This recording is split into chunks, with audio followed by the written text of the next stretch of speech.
почитувана јавност, почитувани медиуми, почитувани колеги пратеници, ова е последниот од низата на оние така наречени популарно Бехтелови закони, во кој што би сакал да искоментирам како еден од говорниците на овој последен закон, целокупно ќе се сруши уставниот поредок на Република Македонија, како и целокупниот правосуден и законски систем на оваа држава. Што стана јасно, драги медиуми, драги колеги, драга јавност, во оваа целата дискусија за овие закони, а тоа е кој ја води владата и колку е всушност оваа влада корумпирана. Ке се сетите пред 6 или 7 години истите овие луѓе кои што сега се актери на вака донесените закони кажуваа дека нема правда, нема мир, дека тогашната владечка коалиција е корумпирана, дека е срушен целокупниот систем и нема ништо подобро во целата оваа катастрофа во која што граѓаните губат време, кога самото време ќе ги демантира оние лицемери и оние лажговци со самите нивни постапки. И истите оние кои што се политичари само за да земаат плата, само за да му помогнат на некого да стане богат, ќе се истурат со катран врз сето она кое што го правеле изминатите години. Заради тоа што, драги колеги, кои што сакате да бидете политичари, треба да разберете една работа. Се што ние денеска ќе кажеме, треба да има одговорност пред времето и пред граѓаните. Затоа граѓаните ве казнуваат на сите избори. И затоа секаде губите на 80% од територијата на Република Македонија. И затоа вашето останување на власта све поскапо ја чини оваа држава. Океј да ве чини вас како политичка партија, ама вие не гледате. Само заради тоа што сте возлюбени во власта, во моќта, во вашите функции, мислејќи дека ќе ве направат нешто повеќе во вашите средини, колку всушност се чините државата.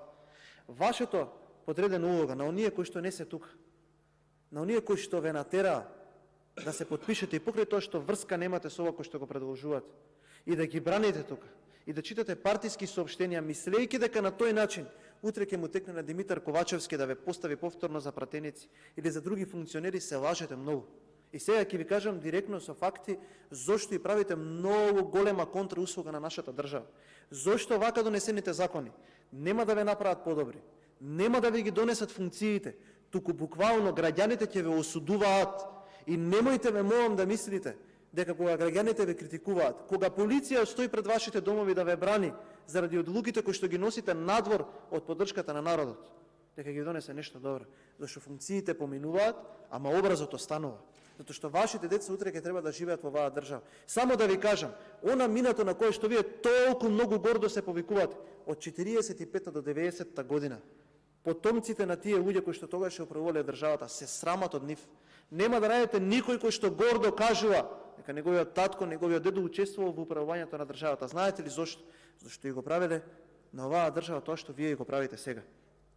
Со оглед дека сакате да правите споредби помеѓу Синохидро и Актор, ве молам, еве, излезете и побиите ме во следниве факти. Просечна цена по километар на договор. Вашиот закон и Бехтел и Енка 12 милиони евра, овие две соодветно 6,6 и 5,6 милиони евра. Кој е тука повеќе? Кој ќе чини повеќе по километар изграден автопат?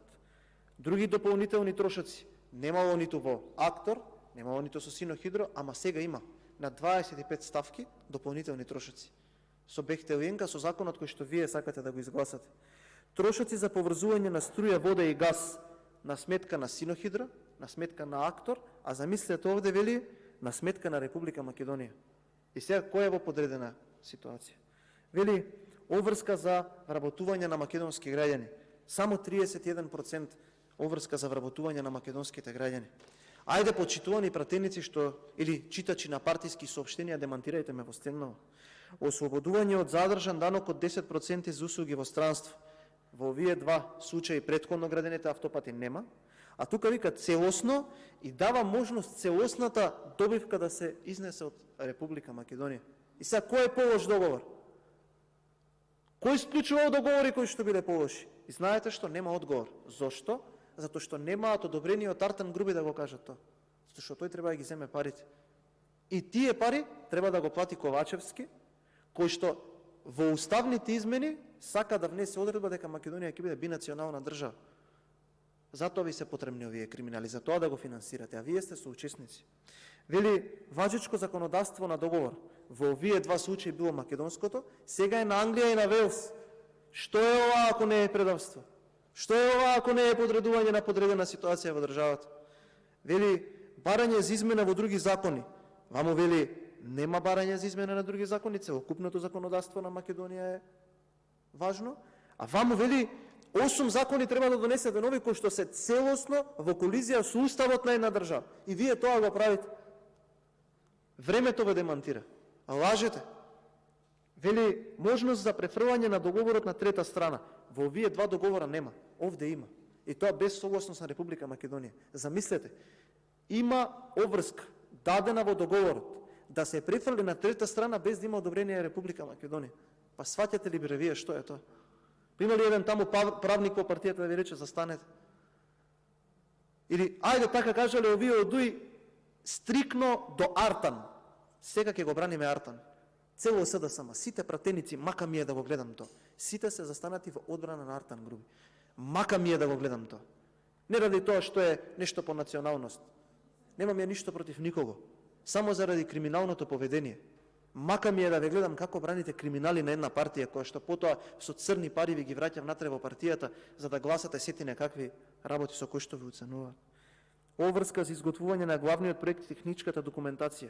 Во овие два случаи во Република Македонија се има изведувачот.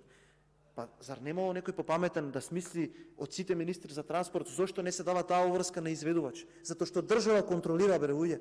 Затоа што има закони. Затоа што утре таа држава треба да одговара дали проектот бил изведен безбедно. Овде е изведувачот. Изведувачот ќе подготвува техничка документација и врз основа на техничката документација на подготвена од самиот изведувач тој ќе изведува. Каде е тука контролата? Видете ова.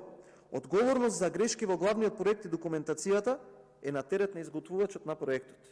Ваму е да, што значи дека ако сгрешеле актор, ако сгрешело Синохидро, нивна е одговорноста. Тие треба да превземат одговорност за грешките. Овде не. Овде не. Овде и ако сгреши Бехтел, државата ќе ги превземе одговорностите. И државата ќе ги плати грешките. Сваќате ли што направивте? Сваќате ли бре кримоглавци едни што правите? Ова е за Срушивте цел државен систем. Вие мислите што сакате. Вие го срушивте целосниот државен систем на оваа држава. И вели надзорна компанија во овие два случаи искусен надзор, овде без искуство и без референции. За мислите, почитувани медиуми и граѓани, се навредуваат пратеници од СДСМ. А зашто се навредувате? Затоа што некој ви ја кажува вистината? Затоа што вие ќе дадете печат на носење на цел пакет на закони кои што ќе ја струшат државата? Затоа што вие ќе легализирате криминал? Затоа што потешко вие во пратеничката група да се договорите дека ќе ги поддржите уставните измени кои што се лајт мотив на постојањето на вашата партија, ама имате постигнато целосна согласност дека ќе изгласате 8 закони со кои што до оваа држава ќе се украдат над 1 милијарда евра, затоа што ја направивте политиката да биде одвратна во очите на граѓаните, кога гледате дека пратеници не одлучуваат по личното собствено уверување, туку одлучуваат така како што ќе каже некој, а тој некој не е ни во СДСМ, тој некој е во Мала Речица, тој некој се вика Артан Груби, тој некој се вика човек кој што нема апсолутно никакво познавање од оваа дејност. Дозволивте да функцијата министер за транспорт и врски биде споредна на некоја функција која што измисливте и се вика председател на управувачки комитет. Знаете ли дека со овие закони, кои што нема да завршат само тука, утре ќе стигне ново барање. Тоа барање ќе биде стамбен комплекс, некаде во Скопје, некаде во Тетово, Кичево, Гостивар, Струмица, Гевгелија или било кој друг закон.